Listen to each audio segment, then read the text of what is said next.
Salam damai sejahtera dalam Kristus Yesus. Jemaat dan para pemirsa yang sangat saya kasihi dimanapun Anda berada, terutama saudara-saudariku yang setia mendengar dan menyaksikan tayangan saya. Saya Pendeta Yan Priamelinya mau menyampaikan ucapan terima kasih kepada saudara-saudara semua, karena nyatanya ada begitu banyak anak-anak Tuhan yang menonton, berkomentar, dan juga subscribe pada tayangan pelayanan saya selama ini. Tentu saja masih banyak hal yang perlu kita ketahui dan dapat kita gali secara dalam kitab suci kita, saudara-saudara. Namun setiap orang yang hendak menjelaskan setiap pokok pada kitab suci tidak bakal bisa melakukannya menurut keinginan atau pikirannya sendiri, tetapi berdasarkan petunjuk yang diarahkan oleh Alkitab itu sendiri.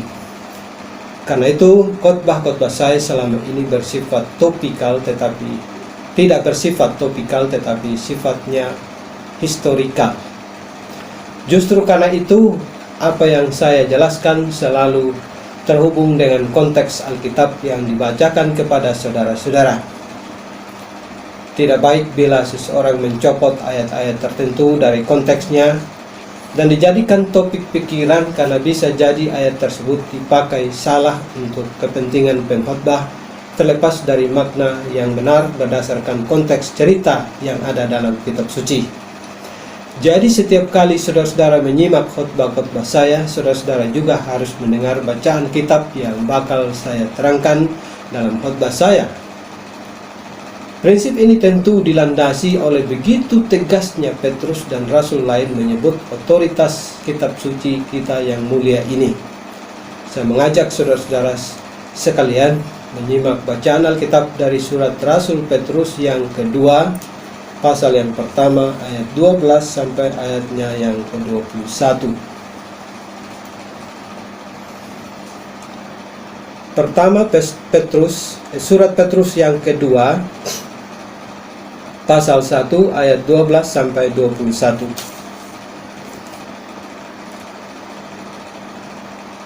Saya membaca mulai dari ayat 12. Karena itu aku senantiasa bermaksud mengingatkan kamu akan semuanya itu, sekalipun kamu telah mengetahuinya dan telah teguh dalam kebenaran yang telah kamu terima. Aku menganggap sebagai kewajibanku untuk tetap mengingatkan kamu akan semuanya itu selama aku belum menanggalkan kemah tubuhku ini, kata Petrus. Sebab aku tahu bahwa aku akan segera menanggalkan kemah tubuhku ini, sebagaimana yang telah diberitahukan kepadaku oleh Yesus Kristus Tuhan kita.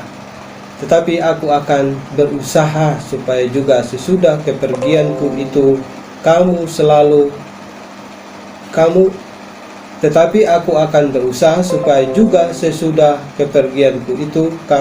selalu mengingat semuanya itu. Sebab kami tidak mengikuti dongeng-dongeng isapan jempol manusia ketika kami memberitakan kepadamu kuasa dan kedatangan Tuhan kita Yesus Kristus sebagai Raja, tetapi kami adalah saksi mata dari kebesarannya. Kami menyaksikan bagaimana ia menerima kehormatan dan kemuliaan dari Allah Bapa ketika datang kepadanya suara dari Yang Maha Mulia yang mengatakan, inilah anak yang kukasihi, kepadanya lah aku berkenan. Suara itu kami dengar datang dari surga ketika kami bersama-sama dengan dia di atas gunung yang kudus. Dengan demikian kami makin diteguhkan oleh firman yang telah disampaikan oleh para nabi. Alangkah baiknya kalau kamu memperhatikannya sama seperti memperhatikan pelita yang bercahaya di tempat yang gelap sampai fajar menyingsing dan bintang timur terbit bersinar di dalam hatimu. Yang terutama harus kamu ketahui ialah bahwa nubuat-nubuat dalam kitab suci tidak boleh ditafsirkan menurut kehendak sendiri. Sebab tidak pernah nubuat dihasilkan oleh kehendak manusia, tetapi oleh dorongan Roh Kudus orang berbicara atas nama Allah. Demikian jauh firman Tuhan yang dapat dibaca untuk kita sekalian. Sebelum kita masuk pada penjelasan, saya mau mengajak saudara-saudara untuk menundukkan kepala sejenak untuk berdoa. Doa kita masing-masing diiringi satu pujian. Setelah pujian ini berakhir, maka kita semua sudah selesai berdoa. Pujian dari Mazmur 8.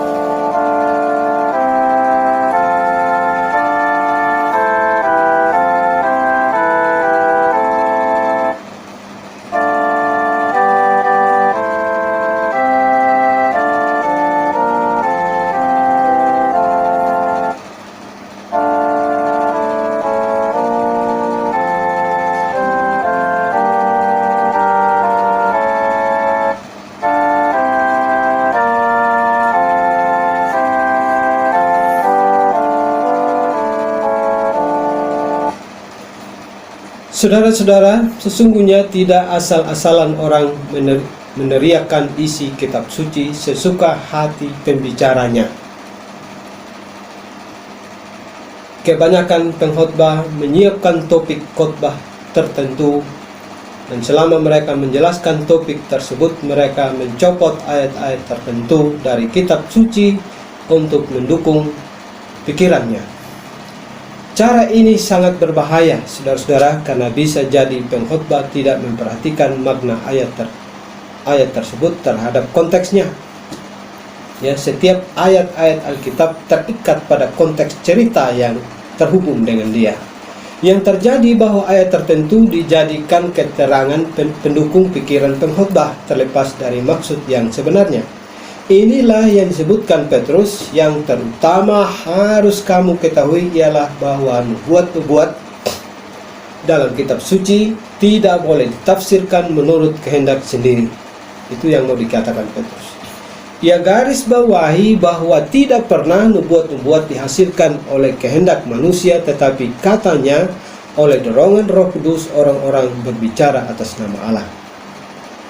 Dari kedua frase ini kita temukan kesimpulan yang hendak dikatakan Petrus bahwa Alkitab adalah firman Allah, bukan?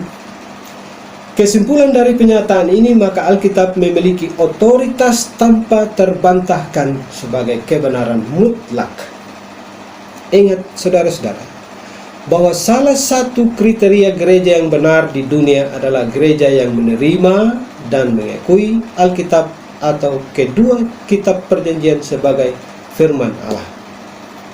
Merujuk pada pengakuan tersebut, maka isi Alkitab tidak dapat dibantah atau tidak dapat dikritisi pihak manapun. Karena itu Alkitab patut menjadi pola pembentuk karakter dan berkuasa merubah manusia sedemikian rupa menjadi searah dengan maksud kitab suci itu sendiri. Bukan Alkitab yang dipaksa untuk menyesuaikan pendapat dan pikiran manusia, pikiran kita. Konsekuensi pengakuan dan penerimaan kita bahwa Alkitab adalah firman Allah, maka Alkitab tidak bisa dipergunakan sebagai buku referensi dalam menguatkan pendapat atau pikiran manusia. Sebaliknya, Alkitab menjadi buku sumber utama yang menjadi pola berpikir dan yang menentukan segala tindakan dan kata-kata manusia. Jadi, saudara-saudara, Alkitab memiliki fungsi kontrol yang dominan agar setiap orang berpikir, setiap orang berkata-kata, dan bertindak secara benar menurut petunjuk yang ada di dalamnya. Oleh sebab itu, bukan kita yang mengkritisi isi Alkitab untuk mencocokkan pendapat kita, tetapi Alkitablah yang patut membetulkan pola pikir kita. Alkitablah yang patut membetulkan kata-kata dan perbuatan-perbuatan kita. Bagaimanapun juga saudara-saudara, bila Alkitab adalah firman Allah, maka ia harus diakui sebagai kebenaran yang terlepas dari salah atau terlepas dari keliru, seperti tergambar dalam tema khotbah berikut ini. Tema khotbah kita terdiri dari dua subtema pembagian. Pengakuan Petrus tentang otoritas kitab suci, itu tema utama. Pengakuan Petrus tentang otoritas kitab suci. kita lihat dalam dua hal. Satu, peran Roh Kudus pada penciptaan kitab suci, dan yang kedua, peran Roh Kudus dalam penafsiran kitab suci. Saya ulangi, peran Roh Kudus pada penciptaan kitab suci, dan yang kedua, peran Roh Kudus dalam penafsiran kitab suci. Kita melihat subtema yang pertama, bagaimana peran Roh Kudus pada penciptaan kitab suci. Bahasa Petrus terhadap subtema pertama ini berbunyi begini, saudara-saudara. Tidak pernah nubuat dihasilkan oleh kehendak manusia, tetapi oleh dorongan Roh Kudus orang-orang berbicara atas nama Allah. Frase ini identik dengan nasihat Paulus kepada Timotius dalam 2 Timotius 3 ayat 15 dan 16, di mana Paulus juga sebut bahwa isi kitab suci adalah tulisan yang diilhamkan Allah. Saudara baca baik-baik dalam 2 Timotius pasal 3 ayat 15 dan 16 di sana. Ingatlah sekali lagi bahwa tidak mudah sebuah kitab atau sebuah buku ditambahkan imbuhan kata suci, saudara-saudara. Karena ketika Alkitab dihubungkan dengan sebutan suci menjadi kitab suci, maka orang menilainya sebagai kitab yang tidak keliru, bukan? Suci artinya bebas atau bersih dari salah serta terlepas dari berbagai kekeliruan. Karena itu, jika ada kekhawatiran yang mengatakan mungkinkah Alkitab tidak keliru dan bebas dari salah? Jawabannya pasti tidak, saudara-saudara. Karena kekeliruan yang ada hanya mungkin terjadi pada penulisan terjemahan dan tidak berpengaruh pada esensi dasar dari maksud Tuhan. Namun ternyata ada juga gereja yang tidak mengakui pendapat ini, saudara-saudara, bahwa Alkitab adalah firman Tuhan. Mereka katakan bahwa dalam Alkitab terdapat firman Tuhan. Jadi di antara tulisan yang ada di antaranya firman Tuhan, kata mereka. Mereka memilih catatan-catatan tertentu saja yang mereka akui sebagai firman Tuhan. Yang mereka maksudkan adalah pesan-pesan langsung yang dikatakan Tuhan kepada Nabi, bisikan roh kepada Nabi dan Rasul, atau kata-kata yang secara langsung keluar dari mulut Yesus. Prinsip ini sesungguhnya menolak beberapa surat Paulus, beberapa surat Petrus dan rasul-rasul lain. Keempat Injil yang menceritakan peristiwa perempuan sundal umpamanya, perkara Yudas umpamanya, tindakan Pilatus, atau catatan Nabi sebagian besar disangkal mereka. Jadi yang mereka sebut firman Allah hanyalah semua catatan yang dihasilkan secara langsung oleh ketiga pribadi Allah, Bapa, Anak, dan Roh Kudus. Prinsip ini tentu fatal sekali, saudara-saudara, karena nats yang saya baca untuk saudara-saudara pun termasuk kategori nas yang mereka tolak dan tidak dianggap firman Allah karena nats ini keluar dari mulut Petrus. Bagaimanakah mereka akan katakan kalau Petrus menyebut di sini bahwa tidak pernah nubuat dihasilkan oleh kehendak manusia, tetapi oleh dorongan Roh Kudus orang berbicara atas nama Allah? Lalu bagaimanakah tanggapan mereka ketika Paulus menyebut bahwa isi kitab suci sebagai tulisan yang diilhamkan Allah? Ternyata dari catatan kedua nats ini saja mereka sudah berkali-kali dibantah oleh kitab suci itu sendiri. Bagaimana mungkin kita bisa memahami jalan penderitaan Yesus bila kisah kejahatan Yudas umpamanya atau proses peradilan Pilatus diabaikan? Justru semua ini, saudara-saudara, dianggap Allah sangat penting untuk diilhamkan melalui pikiran dan ketelitian Rasul dalam menulis dan menuangkannya dalam Injil Kristus, bukan? Dan dengan itulah Allah telah memimpin kita untuk memahami dengan sangat dalam makna penderitaan dan kematian Kristus bagi keselamatan kita. Jadi pengakuan yang benar terhadap hal ini adalah bahwa Alkitab adalah firman Allah. Bukan di dalam Alkitab ada firman Allah, tetapi Alkitab adalah firman Allah dan layak kita terima sebagai kitab suci. Itulah sebabnya pesan Petrus kepada jemaat Asia Kecil cukup tegas, saudara-saudara. terutama ketika ia menekankan bahwa nubuat-nubuat tidak pernah dihasilkan oleh kehendak manusia. Ia garis bawahi hal itu sebagai hal yang terutama harus diketahui, saudara-saudara. Kata Petrus, "Aku menganggap sebagai kewajibanku untuk tetap mengingatkan kamu akan semua itu selama aku belum menanggalkan kemah tubuhku, selama aku belum meninggal dunia. Aku akan berusaha supaya juga sesudah kepergianku itu kamu selalu mengingat semua itu," kata Petrus. Ini dimaksudkan Petrus supaya isi kitab suci yang mendatangkan kebaikan bagi kita, yang isi kitab suci yang melahirkan iman di dalam kita menjadi pedoman yang hidup yang tidak boleh dianggap remeh atau dengan mudah kita kritisi atau dengan mudah kita anggap sebagai kata-kata manusia biasa. Justru lemahnya pengakuan bahwa isi Alkitab adalah firman Allah berpengaruh besar terhadap ketaatan dan rasa takut kita kepada pemilik firman itu. Bukankah teguran dan nasihat orang tua lebih kita hormati daripada teguran orang yang hanya merupakan temanmu? Demikianlah, saudara-saudara, jika Anda tahu bahwa petunjuk dalam kitab adalah perkataan Sang Pencipta, maka rasa takut Anda akan lebih besar dibanding jika Anda menganggap bahwa lebih banyak kata-kata manusia dalam Alkitab. Lebih mudah Anda menjalankan keinginanmu sendiri jika engkau menganggap bahwa Alkitab itu bukan firman Allah.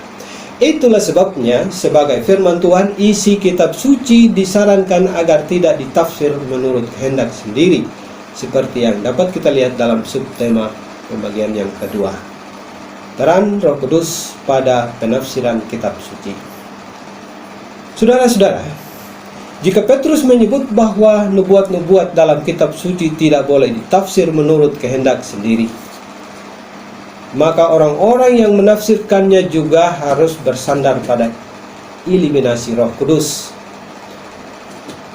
Kami atau para teologi lainnya, saudara-saudara, dalam mempersiapkan khotbah tidak sembarang bicara tentang suatu nas kepada jemaat.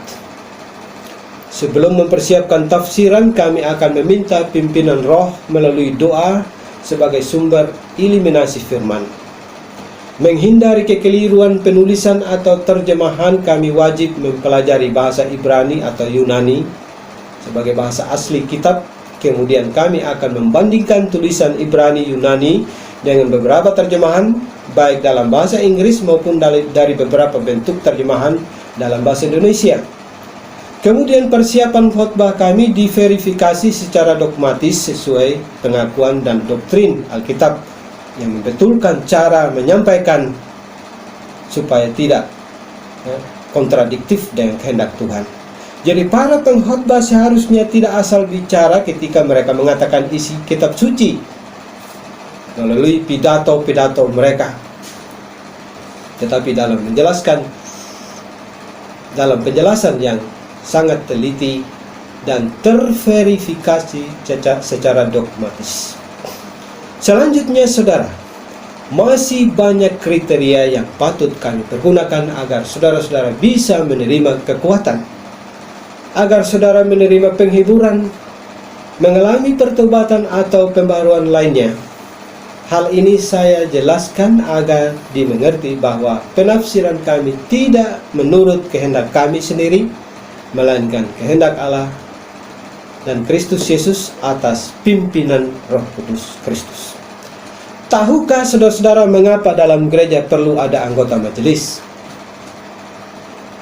Merekalah yang bertugas dan bertanggung jawab untuk mengontrol pengajaran hamba-hamba Tuhan yang mengajari jemaat. Bila sewaktu-waktu dirasa bahwa pengkhotbah menyampaikan kata-kata yang menyesatkan, mereka berkuasa menurunkan mereka dari atas mimbar. Ini merupakan bentuk pengawasan ajaran agar setiap jemaat tidak disesatkan dari kebenaran kitab suci. Hal ini harus dilakukan oleh gereja, saudara-saudara, mengingat nabi maupun rasul yang menulis kitab dan yang berbicara di dalamnya juga telah menyampaikannya kepada kita atas dorongan suci Roh Tuhan. Itulah fundamentasi yang menentukan bahwa ketika kami berkhotbah, kami sangat terikat pada konteks nats yang kami baca. Tidak sebaliknya mengupas lebih banyak pengalaman orang atau pengalaman pribadi, tetapi menafsirkan nats itu dan saudara-saudara memahami konteks nats yang dibicarakan pada saudara-saudara. Penyebutan hal ini tentu sangat penting supaya saudara-saudara bisa membedakan orang-orang yang pernah saudara dengar dalam memberitakan firman Tuhan. Pesan Petrus kepada kita semua hari ini, alangkah baiknya kalau kamu memperhatikan sama seperti memperhatikan pelita yang bercahaya di tempat yang gelap sampai fajar menyingsing. Jadi kita harus benar-benar menikmati firman seperti sebuah cahaya yang nampak dari tengah-tengah kegelapan dan bersabar sampai benar-benar fajar menyingsing. Petrus melegitimasi pesan ini dengan keterangan bahwa kami tidak mengikuti dongeng-dongeng isapan jempol manusia. Katanya lagi, kami adalah saksi mata dari kebesaran Kristus. Kami menyaksikan dan mendengar langsung bagaimana Yesus menerima kehormatan dan kemuliaan dari Allah Bapa. Kami mendengar sendiri suara dari Yang Maha Mulia yang mengatakan, inilah anakku yang kukasihi, kepadanya lah aku berkenan. Keterangan ini mau diungkapkan kepada kita supaya kita tidak meragu-ragukan kebenaran firman, terutama supaya jangan ada lagi di antara kita yang menyangkal isi kitab suci. Jadi otoritas Alkitab terletak di sini, yaitu bahwa berita keselamatan yang dikerjakan Yesus bersumber dari saksi mata dan orang-orang yang mengalami peristiwa serta mendengar sendiri pengakuan Bapa dari surga tentang Yesus itu. Informasi ini saudara-saudara juga sangat penting untuk kami dan setiap pekabar Injil di dunia ini, supaya kami tidak sekedar menyenangkan hatimu dengan bahasa yang menarik atau menyenangkan telingamu dengan kata-kata kami yang indah, tetapi harus mampu membuat saudara-saudara melihat terang dari dalam kegelapan.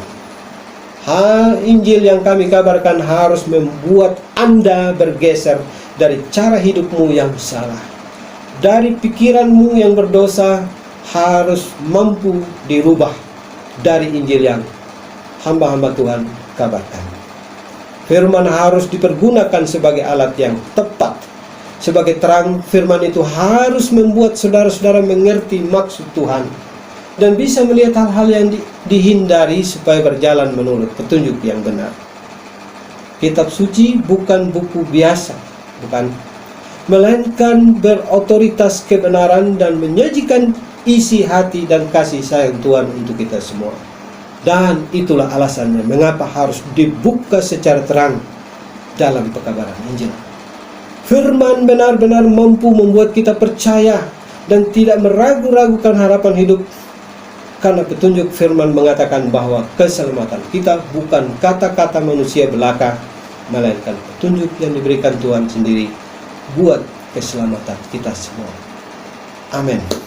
Demikianlah firman Tuhan yang dapat dikabarkan dan dapat dijelaskan kepada saudara-saudara. Kiranya saudara-saudara mendapat siraman Roh Tuhan melalui pemberitaan firman Tuhan dan membuat saudara-saudara terhibur, dikuatkan, ditobatkan, dan benar-benar membuat saudara-saudara sabar menanti Kristus sampai Ia datang kembali. Amin. Salam dan terima kasih.